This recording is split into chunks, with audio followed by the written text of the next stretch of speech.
കള്ളപ്പണ ഇടപാടിൽ ബാങ്കിനെ പഴിചാരി CPM തൃശൂർ ബാങ്ക് ഓഫ് ഇന്ത്യയിലെ CPM അക്കൗണ്ട് അനധികൃതമായത് ബാങ്കിന്റെ ക്രമക്കേട് മൂലമാണെന്നാണ് CPM ജില്ലാ സെക്രട്ടറിയുടെ ന്യായീകരണം. കഴിഞ്ഞ ദിവസം CPM ജില്ലാ നേതൃത്വം ബാങ്കിലേക്ക് കൊണ്ടുവന്ന 1 കോടി രൂപ ആദായ നികുതി വകുപ്പ് പിടിച്ചെടുത്തിരുന്നു. പിന്നാലെയാണ് ബാങ്കിനെ പഴിചാരി ജില്ലാ സെക്രട്ടറി MM വർഗീസ് രംഗത്തെത്തുന്നത്. ആദായ നികുതി വകുപ്പിന്റെ പരിശോധനയിലാണ് CPM ജില്ലാ കമ്മിറ്റിയുടെ അക്കൗണ്ടിലെ ക്രമക്കേടുകൾ പുറത്തുവന്നത്. രേഖകൾ ഹാജരാക്കാത്തതിനെ തുടർന്ന് അക്കൗണ്ട് മരവിപ്പിച്ചിരുന്നു. പിന്നാലെയാണ് കഴിഞ്ഞ ദിവസം കൊണ്ടുവന്ന 1 കോടി രൂപയും ഉറവിടം വ്യക്തമാക്കാത്തതിനെ തുടർന്ന് ആദായ നികുതി വകുപ്പ് പിടിച്ചെടുത്തത്. തെരഞ്ഞെടുപ്പ് പ്രഖ്യാപിച്ചതിന് പിന്നാലെയാണ് CPM ബാങ്ക് ഓഫ് ഇന്ത്യയിൽ നിന്ന് 1 കോടി രൂപ പിൻവലിക്കുന്നത്. അതേസമയം പാർട്ടി ജില്ലാ കമ്മിറ്റിയുടെ നിയമവിധേയമായ ചെലവുകൾക്ക് വേണ്ടിയാണ് പണം പിൻവലിച്ചതെന്നാണ് ജില്ലാ നേതൃത്വത്തിന്റെ വിശദീകരണം. കഴിഞ്ഞ ദിവസം ബാങ്കിൽ ഹാജരായത് ആദായ നികുതി വകുപ്പിന്റെ നിർദ്ദേശപ്രകാരമാണെന്നും പണം കൊണ്ടുവരണമെന്ന് ആവശ്യപ്പെട്ടതനുസരിച്ചാണ് പണവുമായി ബാങ്കിലെത്തിയതെന്നും MM വർഗീസ് പറയുന്നു.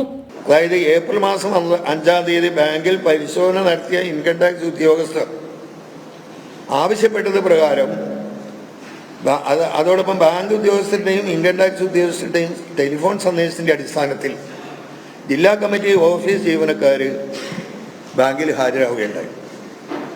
അത് ഏപ്രിൽ 5-ാം തീയതിയാണ്. ഏപ്രിൽ 2-നാണ് ഞങ്ങൾ 1 കോടി രൂപ പിൻവലിച്ചത്. അക്കൗണ്ട് അനധികൃതമായത് ബാങ്കിന്റെ ക്രമക്കേട് മൂലമാണെന്നും ബാങ്ക് അധികൃതർ പാൻ നമ്പർ തെറ്റായി രേഖപ്പെടുത്തിയതാണ് ഇതിന് കാരണമെന്നുമാണ് ജില്ലാ കമ്മിറ്റിയുടെ ന്യായീകരണം. ബാങ്ക് ഓഫ് ഇന്ത്യ അവരുടെ തൃശൂർ ശാഖയിലുള്ള അക്കൗണ്ടുകൾ ബാങ്കിന്റെ വീഴ്ച കൊണ്ട്, അവരുടെ വീഴ്ച കൊണ്ട് ഈ നമ്പർ തെറ്റായി എൻ്റർ ചെയ്യപ്പെട്ടു. ബാങ്കാണ് അതിന് 100% ഉത്തരവാദി. അതെങ്ങനെയാണ് സംഭവിച്ചത്? കരുവണ്ണൂർ കള്ളപ്പണ ഇടപാടിൽ EDയുടെ ചോദ്യമുനയിൽ നിൽക്കുമ്പോഴും ആദായ നികുതി വകുപ്പിന്റെ നടപടികളെ ഏത് വിധേനയും നേരിടുമെന്നാണ് CPM ജില്ലാ നേതൃത്വത്തിന്റെ നിലപാട്. അതേസമയം പിടിച്ചെടുത്ത പണത്തിന്റെ അടക്കം ഉറവിടം വ്യക്തമാക്കുന്ന രേഖകൾ സമർപ്പിച്ചില്ലെങ്കിൽ തുടർ നടപടിയിലേക്ക് പോകാനാണ് ആദായ നികുതി വകുപ്പിന്റെ തീരുമാനം.